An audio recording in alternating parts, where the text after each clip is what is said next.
혹시 이런 생각 해보신 적 있으신가요? 요즘 왜 이렇게 짜증이 잘 나지? 나 스트레스 받는 거 없는데? 안녕하세요, 원장 조승환입니다. 오늘은 생각지도 못하게 받는 스트레스에 대해 이야기를 해볼게요. 끝까지 들으시면은 내가 왜 그랬는지 이해가 되실 거예요. 진료실에서 정말 많이 듣는 말 중에 하나가 뭐냐면 저는 스트레스 별로 안 받는데요? 입니다. 그런데 그게 제일 위험한 생각일 수 있습니다. 왜냐면 막상 이분들 스트레스 검사를 해서 몸 상태를 보면 이미 스트레스가 누적되어 있는 경우가 많아요. 이렇게 검사 결과가 반대로 나오는 이유는 실제로 스트레스의 범위가 우리 생각보다 훨씬 넓기 때문입니다. 많은 분들이 보통 스트레스를 이렇게 생각하세요. 신경 쓰이는 일이 있을 때, 감정적으로 힘들 때, 누군가와 갈등이 있을 때, 그럴 때만 스트레스라고 여기는 거예요. 그런데 몸한테 스트레스는 몸이 적응하기 위해 에너지를 써야 하는 자극이면 전부 다 스트레스예요. 그것이 감정적인 것이든 물리적인 것이든 말이죠. 여기서 중요한 개념 하나 먼저 말씀드리고 넘어갈게요. Fight or flight 라고 들어보셨나요? 직역하면 싸우거나 도망치거나가 되겠죠. 아주 오래전 인류가 맹수를 만났을 때 그 순간 몸에서 일어나던 반응을 표현한 스트레스의 대표적인 문구예요. 이렇게 눈앞에 위험이 닥쳤을 때 우리 몸은 즉각적으로 전투태세를 갖추게 돼요. 심장이 빨리 뛰고 근육에 혈액이 몰리고 호흡이 빨라지고 온몸이 긴장을 해요. 이 상태에서 소화나 면역 같은 건 잠시 뒤로 밀립니다. 지금 당장 살아남는 게 최우선이니까요. 이건 원래 잠깐 켜졌다가 위험이 지나가면 꺼져야 하는 시스템이에요. 근데 현대인의 몸은 이게 잘 안 꺼집니다. 맹수가 실제로 있는 건 아니지만 맹수 대신 우리 몸을 자극하는 사소한 요소들이 너무 많거든요. 실제로 이걸 실험으로 확인한 연구들이 있어요. 쥐한테 아주 사소한 자극들을 반복적으로 가해봤어요.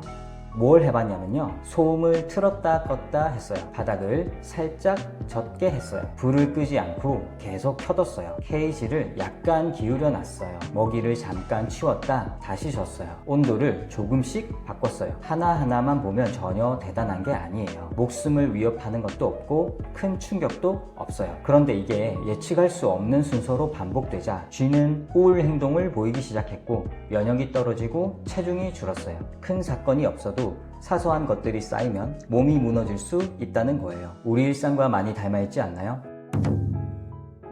첫 번째, 소음이에요.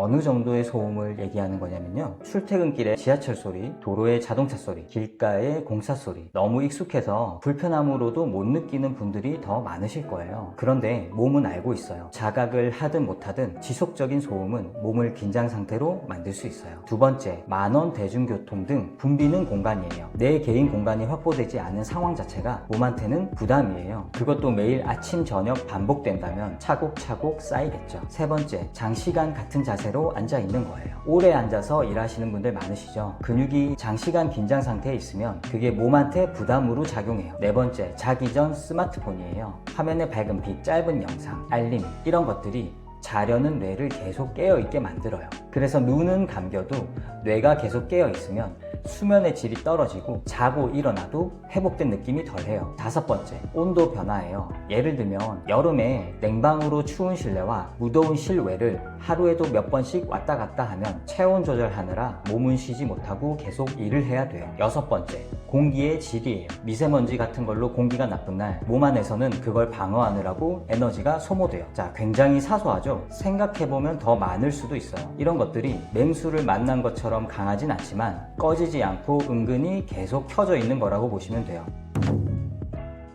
몸이 신호를 보내고 있습니다. 저 같은 경우 이렇게 여쭤봐요. 아침에 일어나면 개운하신가요? 사소한 스트레스가 누적되고 계신 분들은 몸이 쉬지 못하고 있는 거예요. 자고 일어났는데도 몸이 무겁고 피곤한 분, 이유 없이 어깨랑 목이 항상 뭉쳐 있는 분, 이유 없이 한숨이 자꾸 나오는 분, 이유 없이 별것 아닌 일에도 짜증이 나는 분, 이게 감정적으로 힘든 일이 없어도 나타날 수 있다는 거예요. 사소한 fight or flight 반응이 만성적으로 켜져 있다는 신호거든요. 제가 그래서 환자분들께는 이렇게 설명드려요. 스트레스는 쓰레기통의 쓰레기예요. 쓰레기통이 텅텅 비어 있으면 웬만한 큰 쓰레기가 들어와도 넘치지 않아요. 감당이 되는 거죠. 그런데 쓰레기통이 이미 가득 차 있으면 어떻게 될까요? 아주 조그만 쓰레기 하나만 더 들어와 와도 바로 넘쳐버려요. 나는 스트레스 받는 거 없는데 왜 이렇게 짜증이 나지? 하시는 분들, 쓰레기통이 이미 가득 차 있는 겁니다. 거기에 아주 사소한 것 하나가 얹어졌을 뿐인데 넘쳐버리는 거예요. 아까 말씀드린 것들, 소음, 만원 대중교통, 장시간 같은 자세, 스마트폰, 온도 변화, 공기의 질, 이런 것들이 하루 종일 조금씩